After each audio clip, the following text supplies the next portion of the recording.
we gather here, bring you all together this time every year. This is our 6th year for this, to talk about really the state of green business. I hope you all by now have had a chance to download and scan at least the report that we put out about 3 or 4 weeks ago. There's both a PDF edition and a cool iPad edition that Danny Kelly, our executive producer, creative director, put together. And what we do in that report and what becomes the basis for this event is to just take stock.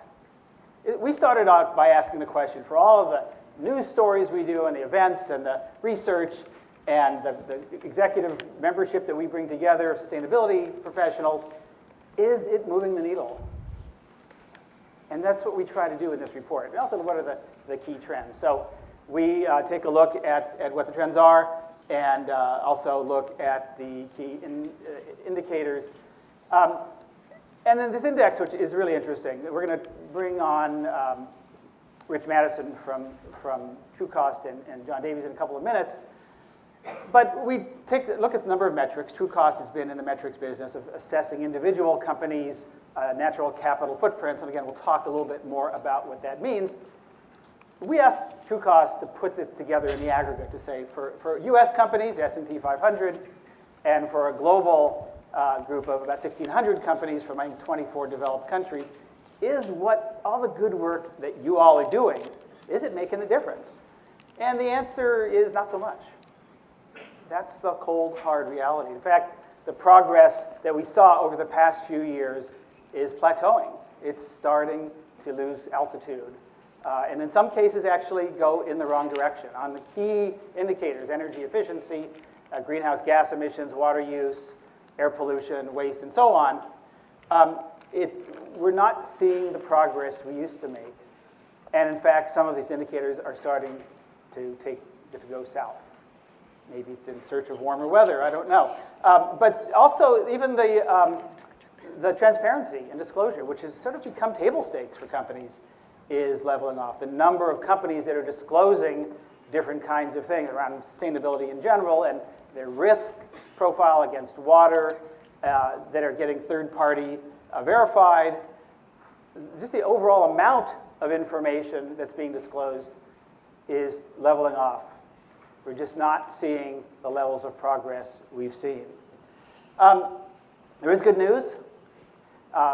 We measure a number of things like the number of clean tech patents, which we think is a leading indicator for innovation and therefore further energy efficiency improvements and other kinds of efficiency improvements. We're seeing a lot more R&D and environmental issues, at least as reported by companies. A lot more companies are talking in monetary terms about the savings or the profits from environmental initiatives. Renewable energy growth, LEED certified office space growth is growing around the world. And those are positive signs, but as you all know very well, your buildings and facilities are not your biggest footprint in most cases. And so that's great work, but it's not necessarily the most important work. And there's some great trends, and we're going to talk about some of those. Here we list 10. There's just 6 here that we're seeing a lot around collaboration, and there's more and more disclosure of ingredients, particularly around chemicals. There's this something around shadow pricing, which is starting to look at what are the costs that companies are imposing on the planet, and what if they had to pay for those costs, and we'll talk about that in a few more minutes. The social aspect of sustainability is starting to come together with the environmental impact. They're sort of treated as separate buckets, but now we're starting to think of them as one full thought, and we'll have a session on that a little bit later. Cities are great hotbeds of innovation. We're seeing terrific, first of all, partnerships with cities, but also out of that, new kinds of efficiencies, new kinds of benefits that help both citizens and businesses. And food. Food systems are becoming part of the conversation now much more than they had in terms of the sustainability impacts, not just of the food itself, but of how it's produced, where it comes from, how far it comes, and all the various inputs. And again, we'll have some sessions on that. But the bottom line is that we're not moving the needle. We're just not moving the needle, and that's the big challenge. And that's what I want to talk about over the next 3 days is how do we do that? How do we get further faster? What are the opportunities? What are the things that we could be doing next? I don't know exactly why the indicators are plateauing. My guess is that you've all picked, as we all love to call it, the low-hanging fruit. Done all the easy stuff, the quick ROIs, the light bulbs and exit signs and other energy, HVAC kinds of things, and some building and facility kinds of things. But now it's time for the higher hanging fruit. What is that for you guys? What is that in your organizations? And how do we start addressing that? How do we get to the next level of efficiencies, of sustainability wins? How do we do that with good, acceptable, and even attractive ROIs? How do we engage everybody in the process? All the things that I know you think about every day in terms of engaging employees and communicating this internally, externally, upstream and down. But how do we dig deeper? That's part of the conversation we want to have. We're going to, over the course of the next 3 days, the 4 themes that you're going to hear a lot. One is about natural capital. We're going to talk about that in a couple of minutes with Rich and John. What is this concept and why is this now becoming a topic that is material for companies? And how are companies thinking about it and measuring it? We're going to have a number of sessions, one in a few minutes, but we'll hear from Mark Tursek and talking about that tomorrow. Will be a session from the Natural Capital Alliance. I'm sorry, I got the name wrong. It used to be the Team for Business. What's it called? Natural Capital Coalition. Thank you. This is a crowdsourced kind of talk. And a lot of other, it's going to weave itself throughout this. So you're hearing a lot about that. Collaboration and partnerships. I mean, the Sustainability Consortium, I think, epitomizes that and is going to be talking about how do you bring all these companies and NGOs and universities together to solve some really, really tough problems. But we'll hear about collaboration from McDonald's. We'll hear about collaboration in a number of different ways between Dow and the Nature Conservancy and a number of supply chain kinds of things.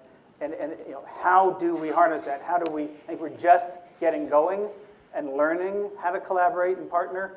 And I want to talk about what are we learning and how do we get further, faster with collaboration. Supply chains, one of the things, we may talk about this with Rich, is that if you look at where the 4 sectors that have the biggest natural capital costs, that in effect inflict the most damage environment, it's utilities, it's food and ag, it's oil and gas, it's basic resources, which is forestry and ag. In other words, it's the top of the supply chain, the beginning of the supply chain. And so while we're doing a lot of great stuff on the products, it's the design and the packaging and distribution and logistics, 2/3 of those impacts come from the beginning of the supply chain. So how could we dig deeper there? We'll be having a number of different sessions where we'll be talking about supply chains. And then finally, as I said, moving beyond the low-hanging fruit, what are companies doing? How are they thinking about the future? How are they looking at 2020 goals? We had a great session on that this morning. And these 4 themes, I think, and there are probably some others, but these are ones you're going to be hearing a lot about, and in the context of how do we get to the next level of successes, of improvements, of advances, and how, when we come back here for Green Biz Forum 2015, 2016, and 2017, we'll be able to talk about a whole new level of improvements and start to bend those progress lines back, heading up. So with that, let me invite 2 terrific colleagues out on the stage. One is John Davies, the Vice President and Senior Analyst at Green Biz Group, and Rich Mattison is the CEO of TrueCost. John, Thanks, Richard, Joel. come on.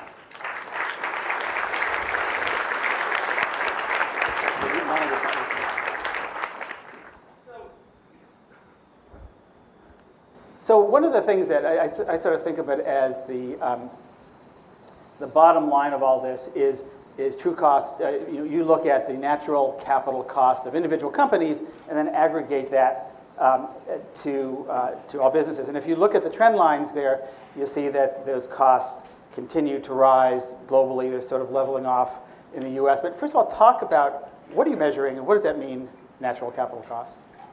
Yes, I mean, a lot of businesses for quite some time have been measuring individual types of environmental impact, like carbon emissions, waste, water consumption, and other things like air pollution, for example, and toxics. But part of the challenge to various different stakeholders that we've found, and with sort of the mainstream part of the business community, if you like, is that what does that mean? I mean, if I said to the room here, what is more important, 10,000 tons of carbon emissions or 1 gram of mercury to the local river, that's sometimes a challenging question to answer. So what we've done, really, when we're looking at environmental costs or natural capital, is we're looking at the dependency on scarce resources.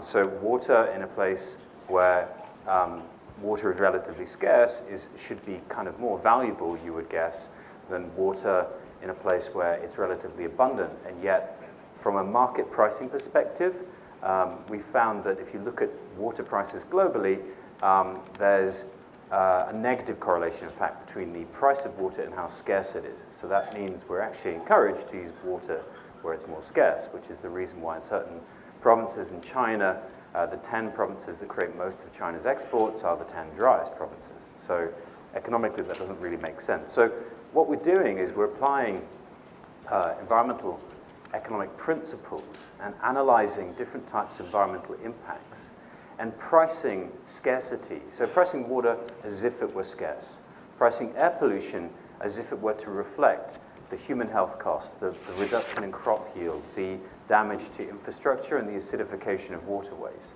And that's really what we mean by natural capital, is we're pricing dependency on scarce resources and impacts created by business activities that create damage to society as a whole that are not necessarily paid by those businesses. So you're able to, for a given company, look at the price of water in China, in a, let's say, a water-stressed area, versus Pacific Northwest of North America, where it's less scarce, and being able to price water differently for that company based on its usage in each of those areas? Sure, yeah. So if you take commodity markets, for example, and if you take a look at cotton from Pakistan, and certain regions in Pakistan where water is quite stressed, is actually the same price, say, as cotton from certain places in the United States where water stress is less of an issue for the cotton crop. And yet, so in the commodity markets, let's, for sake of argument, assume that that's roughly the same price. However, actually, the difference is 100 times in terms of the water stress. So in other words, the crop is 100 times more likely to fail in Pakistan than it is in certain places in the United States. And yet, the price is the same. So markets are failing to price risk. They're failing to price scarcity until it's too late. So of course, when you do have a drought that affects a crop, say, then the price of that commodity goes up. But it goes up for the commodity globally. So in a business context, what we do is we help organizations understand that dynamic, understand the inherent risks or opportunities, actually, that you can develop out of avoiding some of those risks in a very location-specific way. So let's get to what I think is sort of an interesting part of this from a company, literally bottom line perspective, is that we're saying here that this is we're measuring now the natural capital cost as a percentage of revenue, and then on the right is natural capital cost as a percent of profits, which, as you can see, they, in effect, I think what this is saying is that if companies had to pay the true cost of the natural capital that they take and put back into the biosphere, it would at least wipe out profits, in some cases more than wipe out profits. Yeah, and really so this is sort of highlighting the point that basically if you take a sort of average of set of business activities, and this should be no surprise to people in the room, if you examine business as usual, if you like, for the global set of companies that we're looking at, including supply chains, then you can see that on average, it's unsustainable. So if companies had to pay, then it would wipe out their profits. And really what that means is that effectively society is paying today or in the future this cost, and companies are not paying this cost. So Now, what we're not saying is actually that we recommend companies pay this cost or that we recommend regulators impose this cost, because quite often what we find is the way that companies can address the reduction of these costs is a lot less expensive, if you like. It's a lot cheaper than the costs themselves. So you could, for sake of argument, reduce that 100% wiping out of your profit to maybe 5%, 10%. So what is the significance then for this group? Is it an academic exercise, or what do you do with this information as a company? Well, it's not an academic exercise because it's here and now. So if you look at raw material inputs, commodity costs, believe it or not, commodities are 3 times more volatile today than they were a decade ago. And a lot of that volatility is triggered by natural capital shocks or water events, for example. If you look at regulation, so we're not talking here solely about climate change regulation, carbon, which has been problematic. But let's take air pollution, for example. If you're not factoring in, at some point quite soon, the potential increase in manufacturing costs in China as a consequence of air pollution, then that would be a mistake, in our view, because we know, for example, that China, because we've helped sort of formulate some of these policies in China, has just announced a new green credit policy. It's a new lending policy that restricts capital flows to polluting industries in China, which is going to increase the cost of capital. It's going to increase the cost of borrowing. And so straightforwardly, that will increase the cost of manufacturing. So you could say then you shift manufacturing to another location, but there's a cost of change also. So what we're essentially saying is these costs will come to bear. And so therefore, if they are going to come to bear, it's quite important to understand how large they are, the timing, the likelihood. And in fact, if you look at the World Economic Forum's latest global risk reports, if you looked at that report, it's an annual report they produce for Davies every year, and they highlight risks that 1,000 experts identify as most likely and most probable to have a major impact on our economies and our companies. And 5 years ago, there was not a single environmental risk in the top right-hand quadrant, the most important quadrant. And this year, 6 of the top 10 were risks linked to natural capital degradation and environmental factors. Mm-hmm. So given that, and John, I want to turn to you, and by the way, all these charts that we're showing are right from the State of Green Business Report, so you can just download them as part of that. John, given the rising conversation at Davos around this, is natural capital something that the companies we know in this room talk about? Is that a term of art these days? So that's a great question, Joel. I think if let's say there is a sustainability industry and we're all in it, I think we tend to tie our shoelaces together to make it really hard to walk. And what I mean by that is we invent these terms that then we expect everyone else is going to embrace because we know the inside baseball language of these terms. And yes, some companies are talking about this. I think we've got, Dow's going to be up here talking with the Nature Conservancy, and there are projects going on. But I think if you go into your company and you say, we're going to start addressing natural capital, you're just going to get this blank look, And I see a few of those around here right now. Yeah, well, whenever I talk. Yeah. But I think really it's risk management that we're talking about, and we've discussed this. So I think we continue to try and invent terms to make it sound cooler. But I mean, your CFOs and CEOs understand risk management very clearly, and how to price things based on risk. So I think that's more of where the conversation goes. So do you see companies, and by the way, John runs the Green Business Executive Network, of which many of you are a member. It's a group of about 80 companies that we bring together face-to-face 3 times a year in groups of about 20 or 25 for peer-to-peer learning and about a little bit of therapy. But at least that's what they tell us. And so you spend a lot of time talking to the members throughout the year. Is there a vocabulary that they need to learn that will get them, in effect, getting their companies to think about natural capital? Well, we've talked about this, I think, at every Green Biz Forum, that the Chief Sustainability Officer is really the Chief Translation Officer. So there's not one set of terms they need. There's a dictionary of terms they need. So when they go to the plant floor, they're talking a language that operations is going to talk of Lean and Six Sigma and how are we going to, eliminate waste, and they get that. Right when they go to the CFO, they need dollars and cents.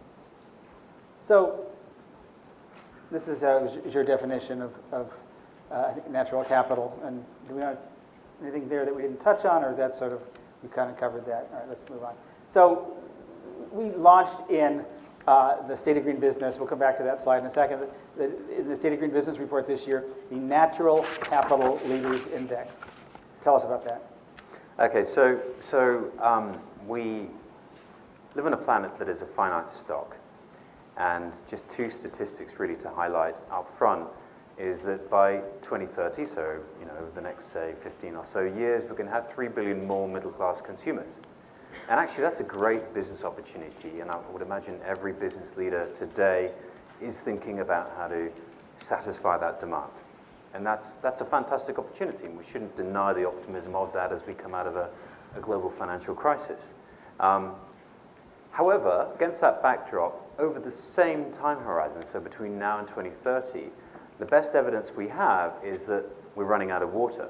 So there will be a shortfall of water by 40% to satisfy that demand. So just on one metric there, we've got something which illustrates that we're going to need to conduct our businesses and manage our businesses in ways that are different from the past. And essentially what we really need to do is we need to find ways of improving efficiency. And in fact, ideally, we need to find ways of decoupling our revenue growth and our growth in profits from consumption, from use of natural capital, from use of scarce resources, from increased pollution and increased energy consumption. So essentially what we need to do is be more efficient. Otherwise, we're going to hit the buffers. So yesterday I was interested to read that we may have reached peak salmon.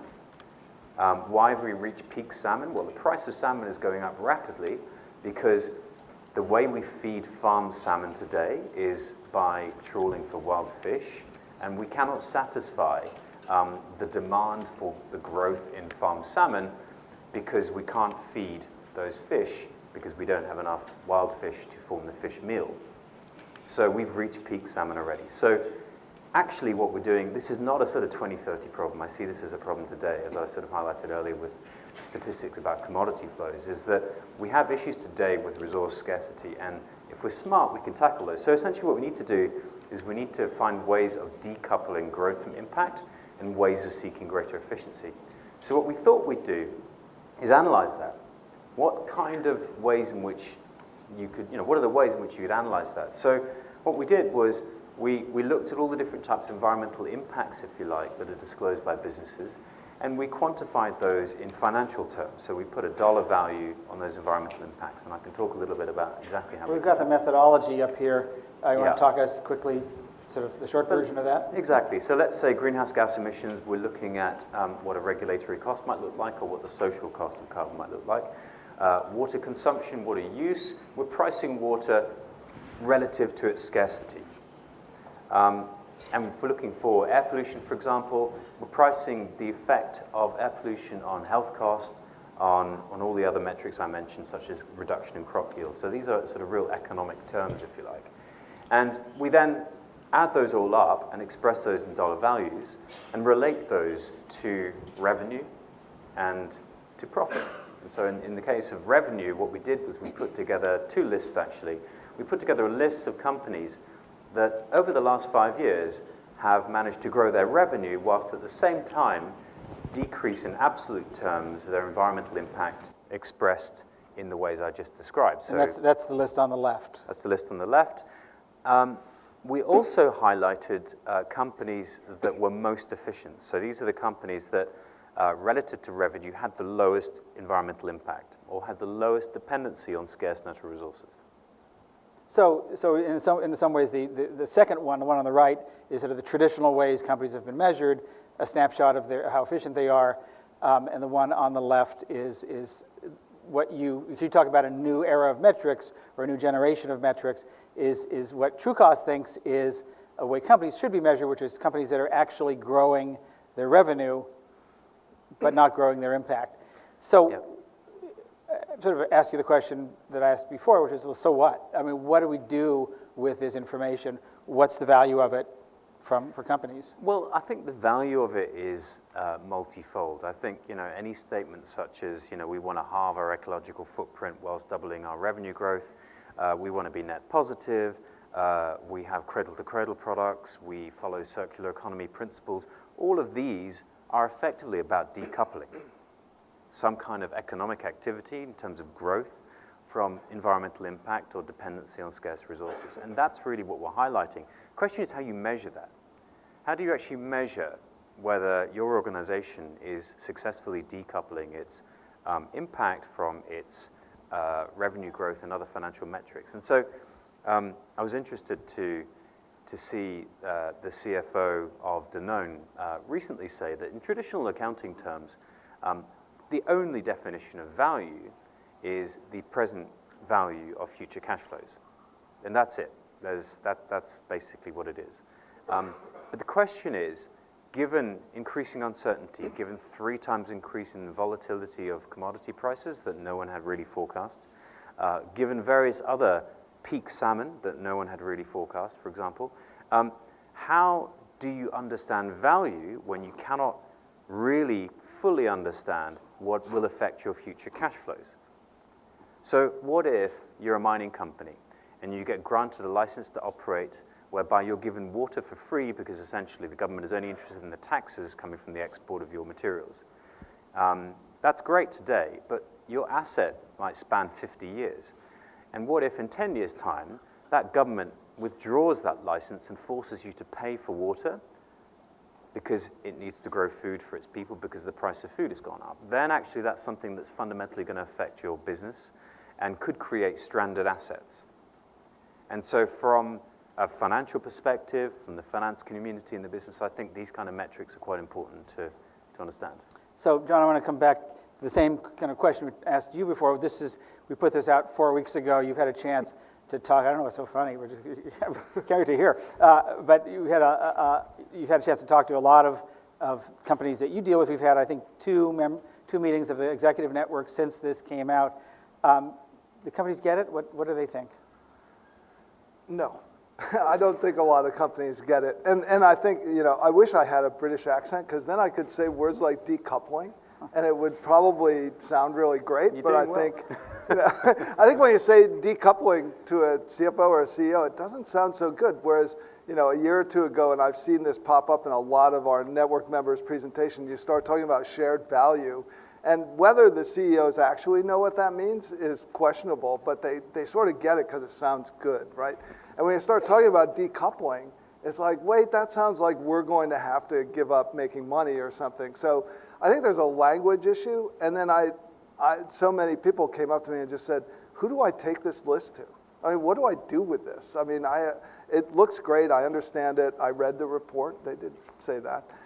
But they said, I have no idea where to take this. Rich? There's no ranking. What should John tell them? You take it to your CFO and you tell them exactly how you're going to scan your business for the financially material events that could affect your cash flows in the future.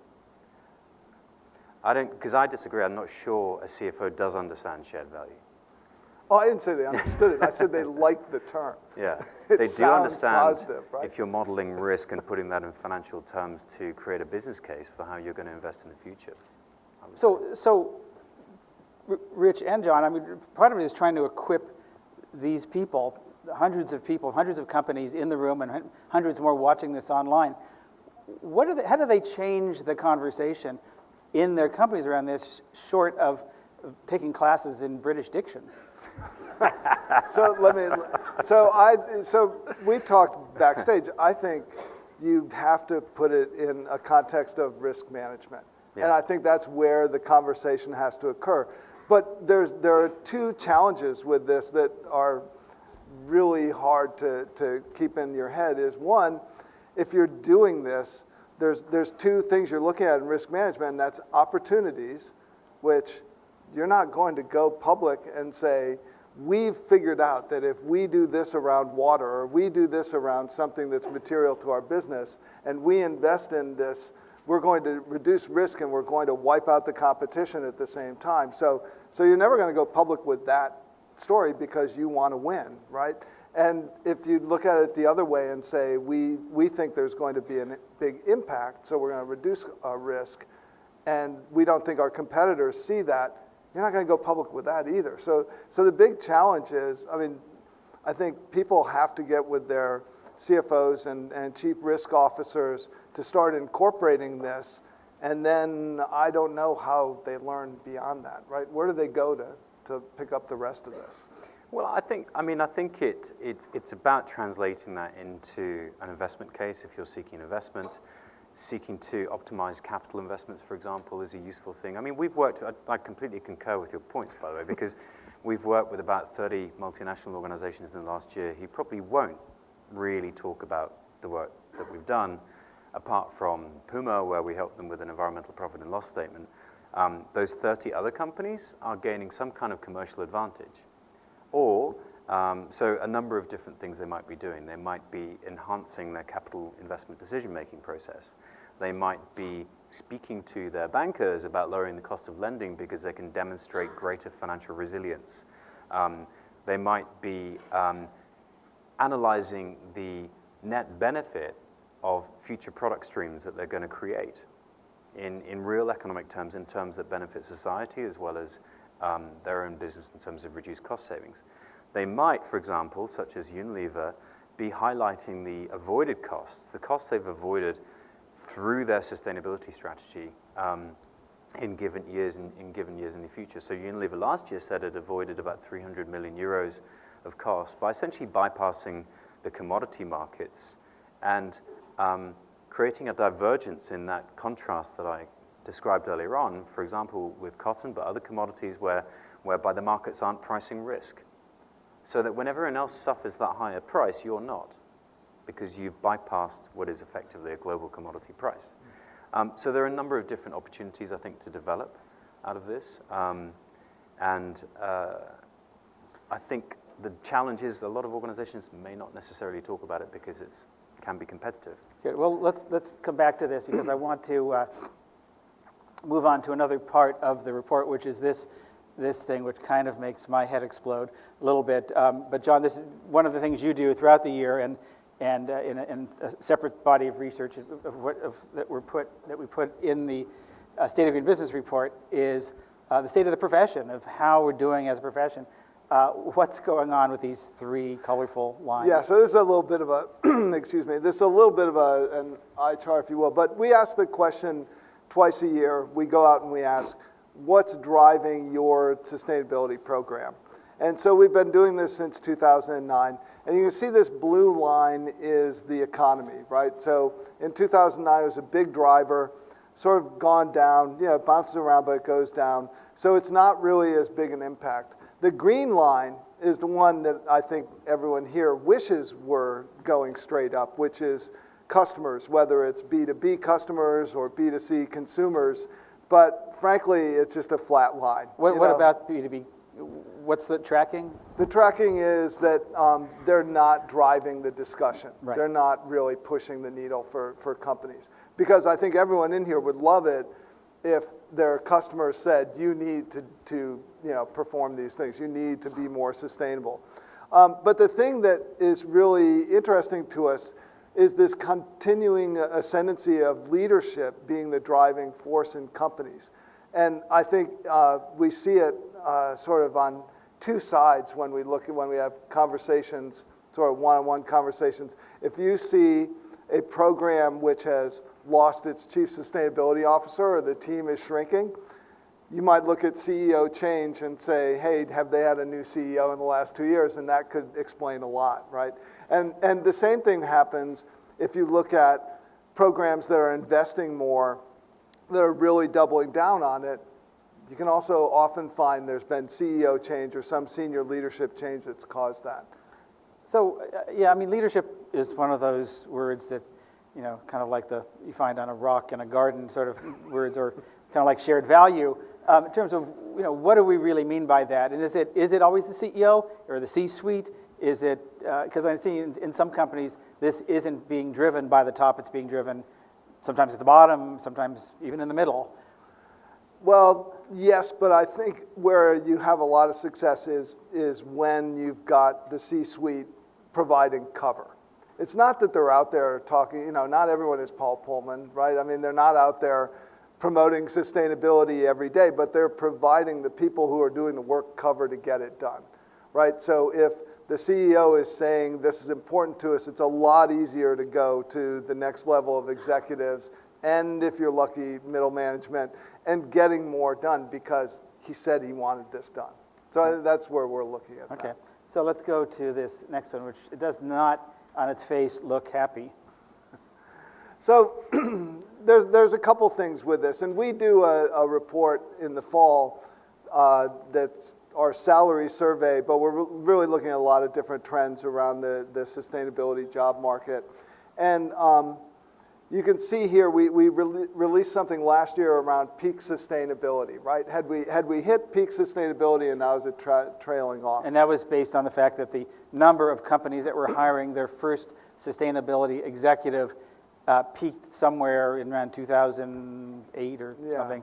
And that the number we had, at least measured in 2013, was about the same as it was in around 2005. So it had sort of started to come down. So where are we now? So where are we now? I think what we're seeing with this is that, most teams are not big teams. You're looking at teams of 2 people or 5 people. There are very few companies that have large teams. And so it's not like IT. It's not like a finance organization. As something grows, you keep adding more and more people. I think what we're seeing is more and more people getting embedded in other parts of the organization. So when we're asking this question, we're asking, is your team getting bigger? And so a lot of people are saying, no, we're at a stable point. But it doesn't mean that they're not hiring and embedding those people in supply chain, in legal, in procurement. And so, we're looking forward to this summer floating our annual survey and sort of digging more into who's placing people deeper in the organization to take on that mission. So it is sort of like IT in that IT is part of everyone's job. We're all IT professionals. We're all downloading, troubleshooting, upgrading things where we don't necessarily have to call in the geeky guy, who speaks the funny language from that other office. We're all doing that ourselves. We're all, to some extent, hopefully core members of the sustainability team, or is that just kind of California woo-woo? What do you think? I think there's some people who are part of the team. I don't think anyone's got a company where everyone's part of that team. Right. Well, I want to get to some questions from Elaine. So we have some questions from the room or from online. Yeah, we do. There's actually a lot of chatter. I'm mic'd now. Okay. There's a question actually from the room. Question for Richard. With quarterly reporting cycles, how does a company justify looking beyond a few years to account for natural capital risks? It's a great question, and I think it's a big problem. I think quarterly reporting cycles are problematic. The one thing I would say is that although you have quarterly reporting cycles which drive short-termism in business and short-termism actually in capital markets in general, and that's a huge problem. That doesn't necessarily mean that you have investment decisions that you make, capital investment decisions especially, that run on a quarterly cycle. So when you're making decisions about investments, you don't expect that investment to come to fruition in the next quarter. So wherever in other words, decision making has to be longer term, even though you're delivering results every quarter. And that is the same for investors. So actually, pension funds have long-term assets. They have to deliver over a long period, and they should really be looking over a longer term period.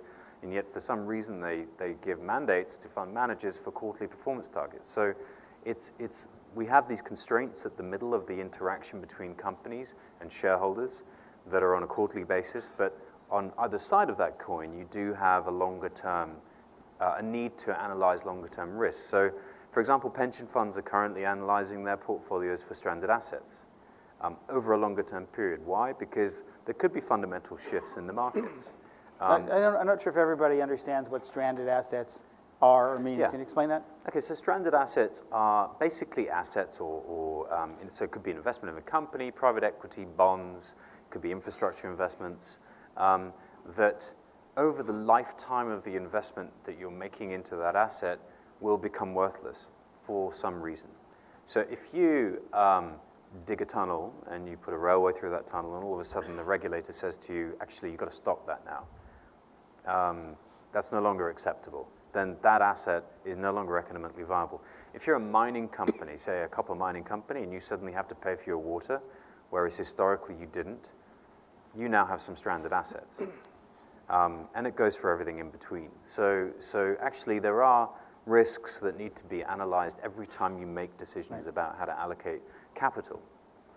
So don't you think the the answer we need to be, or the thing we need to be looking for is that this should really be looked at like R&D? You know, I mean, I think we tend to look at sustainability efforts sort of transactionally. You know, we've gone to building efficiency and we're driving lower and everything, but no one on those calls says, oh, we think why are you investing so much in R&D, right? I mean, that tends not to be a quarterly discussion and maybe an annual discussion or every 2 years. So don't you think we have to find a way to make them think about natural capital sustainability as an R&D discussion and not as a transactional discussion? Yeah, I agree with that completely, yeah.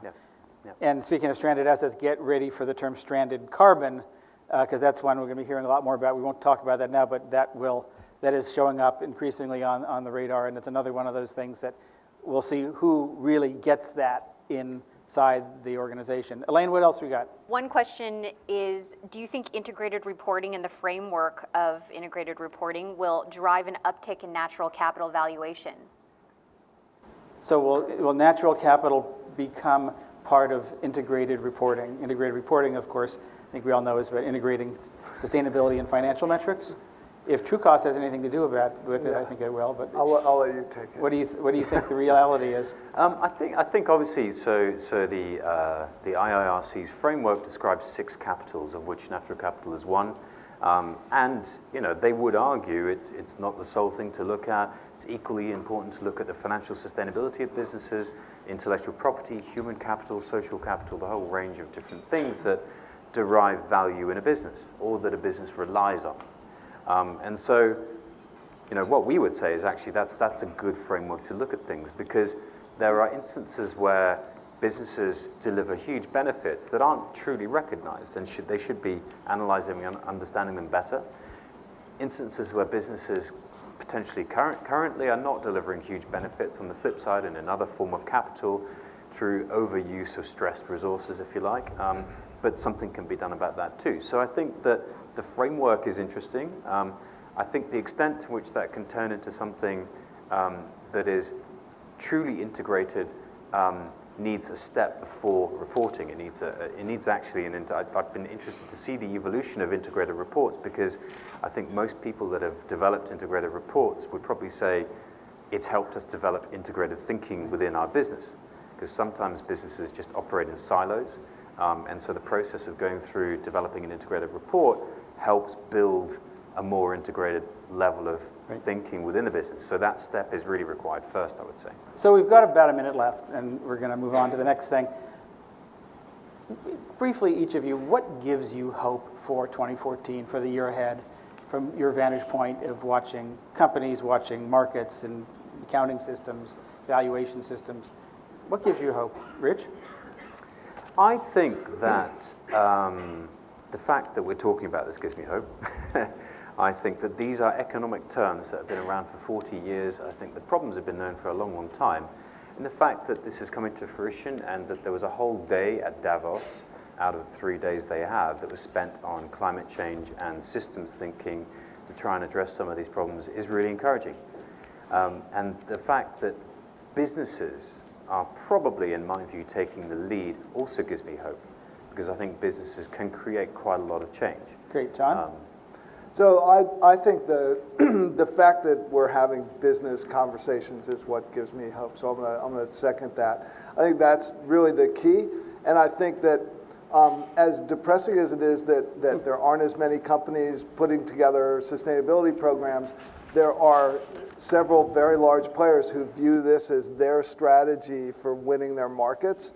And I think that's going to, hopefully rising tide will raise other boats to try and meet them on a competitive front. So that gives me hope. Businesses competing to do better. Okay, the tide is rising, but hopefully not too quickly. So with that, please join me in Not in thanking London. John Davies and Rich Mattison.